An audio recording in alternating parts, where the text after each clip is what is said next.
on Saturday, August 17th, live from Quebec City, Canada.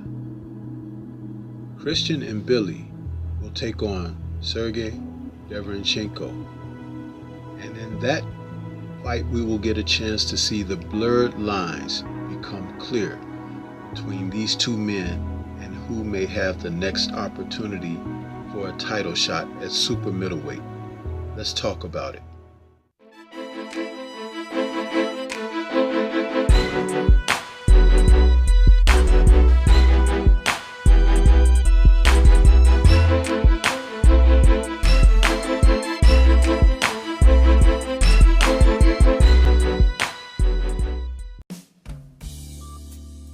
Saturday's fight, scheduled August 17th, live from Quebec City, Canada.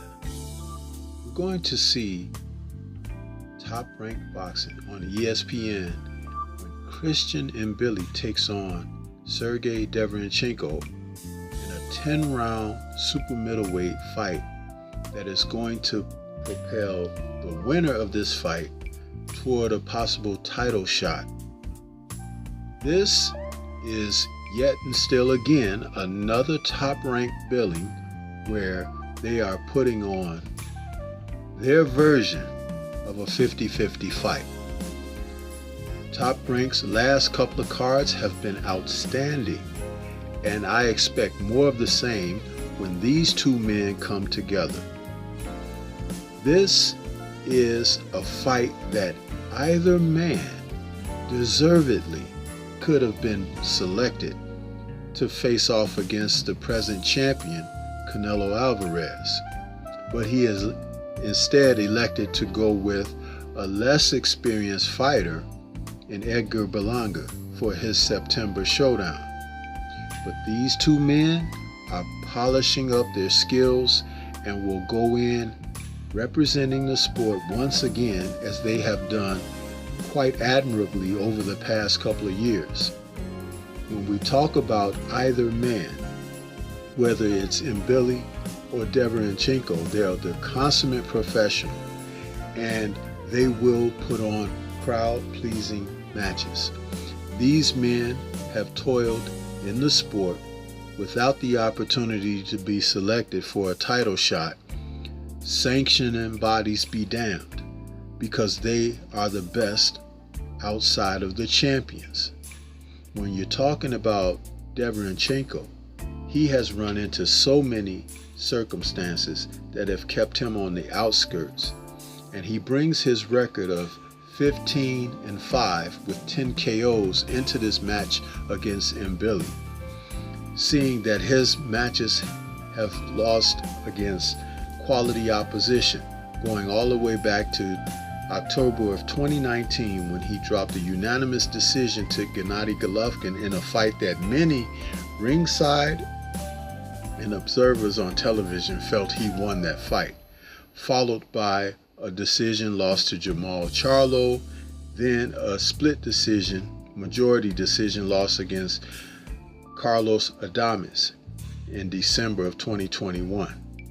His latest loss was a June 2023 fight against Jaime Munguia.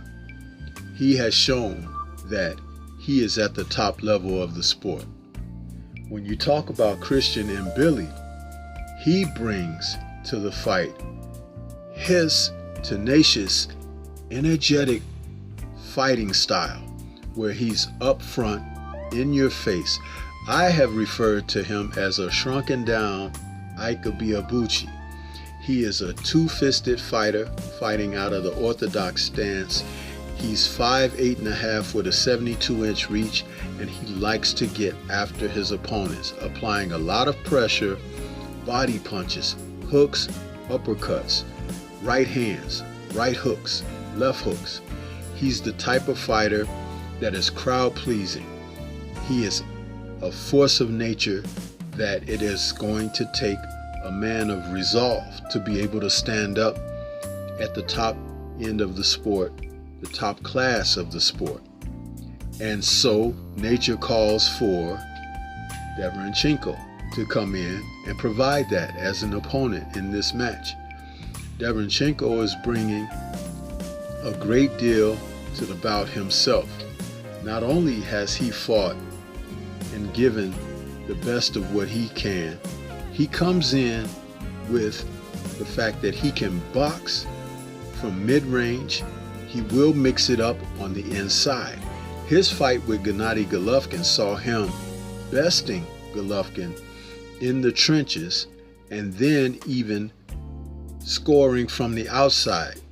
How the judges gave Triple G the decision over him, I do not understand.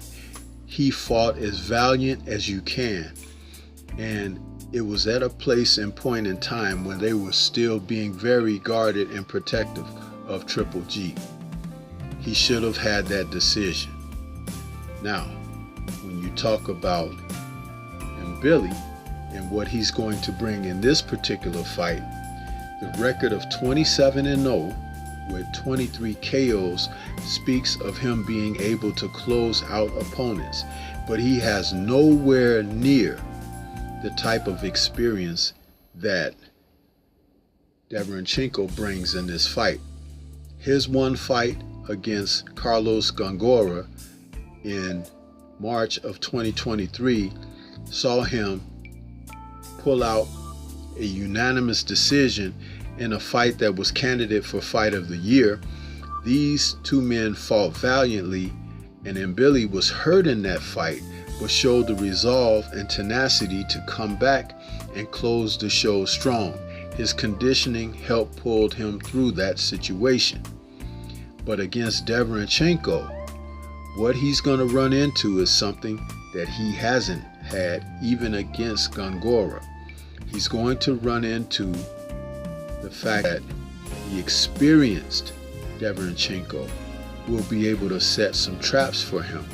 And that's going to make a difference in this fight, because though Derevyanchenko is 38 years old and Mbilli is 9 years his junior, what will be there is the traps, the ability to allow or lure Mbilli to make mistakes so he can capitalize.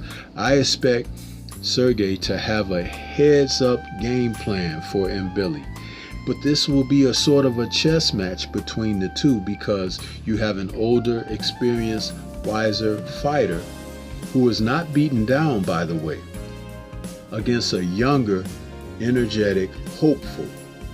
And sometimes when you have a fighter in that type of position, you can put him in a place where he's never been, and he may not have all the answers. That's where Sergey is going to have a huge advantage. And in his 5 losses, remember, they were top fighters in the sport.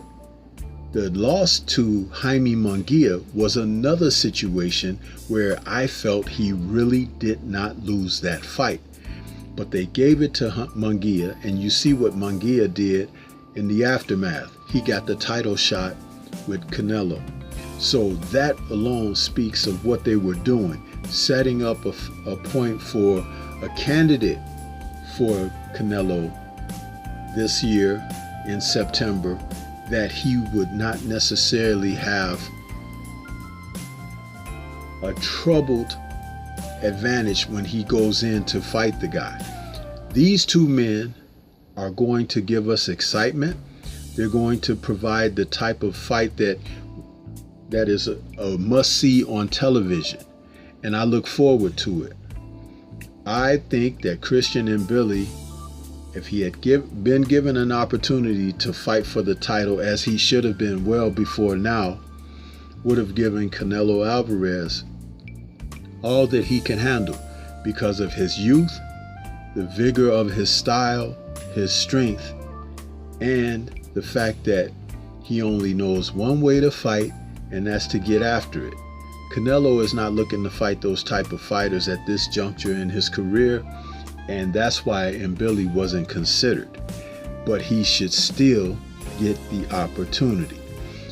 And that shows, again, what the corruption of the sport of boxing is all about, because the correct fighters are not getting their opportunity. And it's disheartening, because these men work very hard to do what they do, and they don't get certain decisions, and they don't get the proper call or selection as the next man up. They have to wait for vacated titles and for someone to have moved up and left the division. In the case of Sergey Derevyanchenko, he enters this fight as a last chance opportunity, I believe, because they're just hoping that this fighter goes away. But because he's as good as he is, he has the resume that he does, he's not gonna go away silently. He is going to make his impression in this fight. And I'll go out on a limb and give the opportunity for him to possibly, as long as his body is able to hold up, decision Mbilli in a close fight. His experience is what I'm relying upon in this pick, but I really feel that he can get it done. It'll be tough, but it is not impossible. But what do you think? This is Stormy B-Man. Shout out to the mighty LDBC and Liberated Perspective, a third eye view of the world. For more content such as this, please like, comment, subscribe, and share. Let me know what your thoughts are about this heck of a matchup this Saturday, August 17th. Peace to everyone out there, and everyone please remain safe.